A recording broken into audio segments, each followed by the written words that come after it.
Hello everyone, this is Scarzig and welcome back to Duelyst 101. This is going to be a follow-up video to our discussion about turn 1 plays. This is just going to touch a little bit more on the, I guess, less common but more nuanced turn 1 openings available to specifically Vanar, right? And then touching a little bit on Wings of Mechazor and airdrop minions.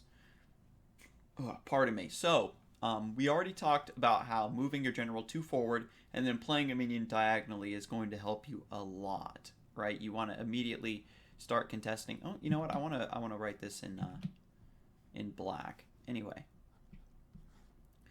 And Vanar has a spell called the Gravity Well, and it's a 2-mana spell that summons 4/0/1 provoke walls in a chain. Now, walls can't move, but they just sit there in place, body block the opponent. The Gravity Wells do have provoke, so if your opponent walks into range of them, they are forced to attack before they can, get out of the way. They have to clear those minions before they're allowed to move away from that provoke. Furthermore, because Gravity Well can be summoned 4 in a chain, you can make this play where you do your diagonal 1, 2, 3, 4, right? And so right here, you're able to take 2 mana tiles immediately as you open up with the Gravity Well. And then you take 2 mana tiles, Gravity Well pays for itself, and then suddenly you have 2 more mana to work with. And so you can play a 2-drop right here on this tile, for instance, and then you automatically have provokes covering the center of the board and a threat in your opponent's face that you can use to start pressuring them. Now, this is pretty strong for sure, right? The Gravity Well opening, because you're denying this mana to your opponent and then you're getting a lot of threat on board. And the fact that you're able to get a minion onto their side of the board and start threatening them immediately really pays dividends, because you don't have to wait the extra turn or 2 that it might take for it to walk all the way over here to begin getting into the fray. It's less time that your opponent has to react to the minion, right? Pardon me, my throat's really dry today. But Vanar has a special mechanic called Infiltrate. They have bonuses that activate on certain minions when they're summoned on or they move into this portion of the board. This 5x4 here counts as your opponent's side of the board. The center column is dead space that doesn't count either for or against, and then this is your original side of the board for the purposes of like Avalanche, right? That spell. And so by doing the Gravity Well play like this, and then you get your for example, your Crystal Cloaker right into Infiltrate range from the beginning of the game. Crystal Cloaker is, of course, that 2-mana Vanar minion that gains 2 extra attack when it's an Infiltrate. They also have another really great minion called Snow Chaser, which is a 1-mana 2/1 that when it dies, while it's infiltrated, it returns back to your hand. And so because of that, instead of just playing 1 Crystal Cloaker, you could potentially play 2 Snow Chasers, and so you get a setup like this, right? You can play the Snow Chaser here, so that you can potentially just walk up and take this mana from your opponent, taking the Snow Chaser out of infiltrate range if you wanted. There is also potential for you to summon the Snow Chaser on the diagonal here to just box in your opponent as much as possible. Where, again, you're just taking these 2 mana with the Gravity Well, and then you're playing 2 1-mana minions. Now, this is very, very strong. This costs 3 cards right from the get-go, and can immediately start putting a lot of pressure onto your opponent. This opening is ill-advised against Songhai, who can possibly run a spell called Ghost Lightning, which deals 1 damage to everything. And then they take out all of your Gravity Wells, kill your Snow Chasers for only 1 mana, and then they're able to walk forward and play something for 2 mana, right? So that's like the best way to punish an opening like this, but Very rarely, especially in lower levels of the ladder, are you going to be running into a lot of Songhai, I would say, because Linar and Magmar tend to be pretty popular budget decks along with Vitruvian. And but I will say that at higher levels of the ladder, you don't really see a lot of Ghost Lightning. So that is something that you do need to be more prepared for at lower ranks of play, because there's less options to go around, and that makes Ghost Lightning a much better choice.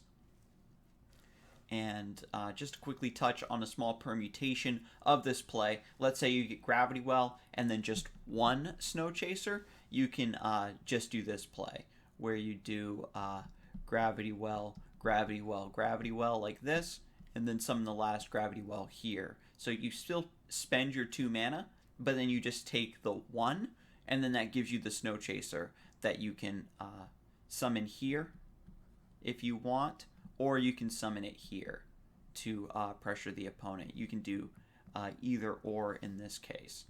Snow Chaser forward like this puts more pressure onto the opponent, but Snow Chaser up here protects it, because this Gravity Well provokes the all these tiles in front of it so that they can't take out your Snow Chaser. And then you can potentially move your Snow Chaser up to take this mana tile or continue to pressure the opponent. And this again just saves this mana for you to use later on.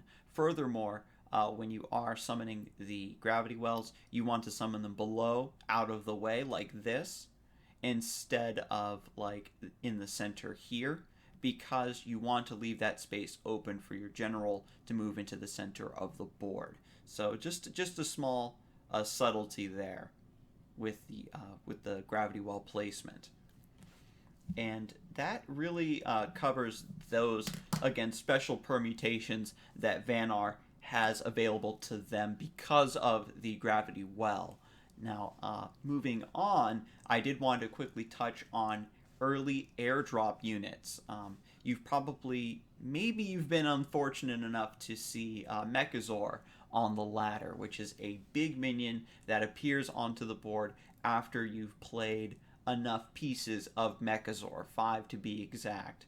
And there are a handful of different ones at different mana costs with different abilities.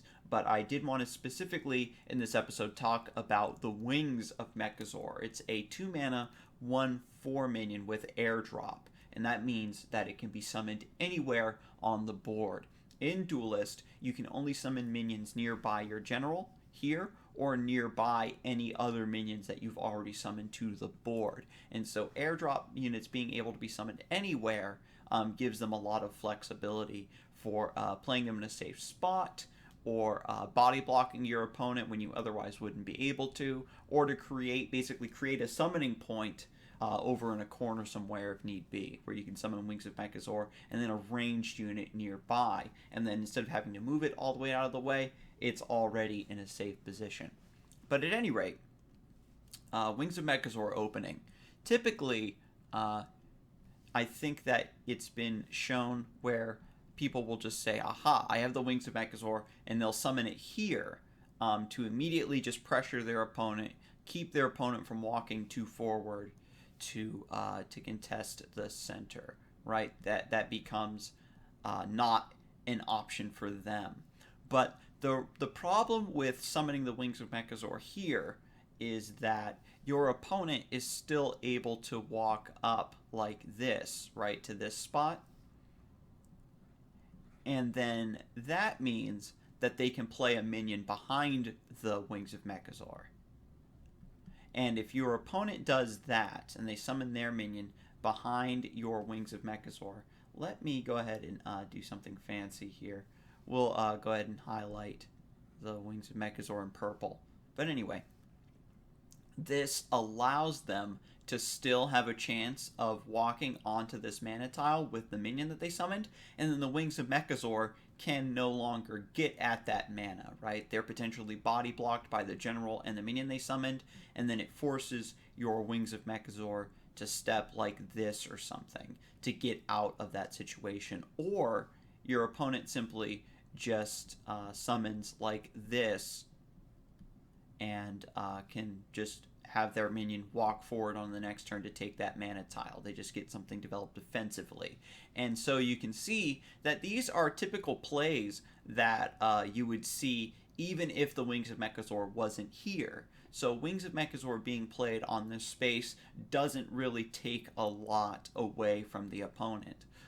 So the proper play is actually to do it in a slightly different fashion, right? Where we summon let me go ahead and get that purple again.